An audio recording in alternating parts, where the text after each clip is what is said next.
এবার তো নিজের জামা প্যান্টটা খোলো। আরে তুমি পাগল আছো নাকি? আমি এমন নোংরা কাজ করি না। আরে পাগল, তুমি কি আমার মা বাবার সামনে এমন ছেঁড়া জামা কাপড় পরে যাবে? ও আচ্ছা, সরি, আমি এখনই চেঞ্জ করে আসছি। আরে এই রিয়া, তুমি এই বোকা ছেলেটাকে কোথা থেকে খুঁজে আনলে? আচ্ছা বলছি শোনো তাহলে, একদিনের জন্য যে আমার নকল বয়ফ্রেন্ড হবে তাকে আমি এই সব টাকা দিয়ে দেবো। আরে আমি হব না, আমি হব।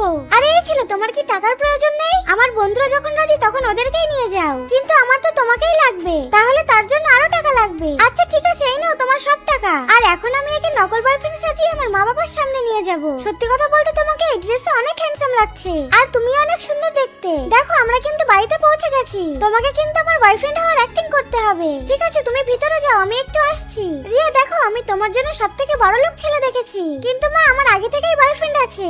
আরে রিয়া, তোমাকে এই ছেলের সাথেই বিয়ে করতে হবে। আঙ্কেল, রিয়াকে আমার অনেক পছন্দ হয়েছে। এই হাত সরাও নিজের। এই ভিখারি, তোমার সাহস কি করে হলো? আরে এটা তো আমার বস।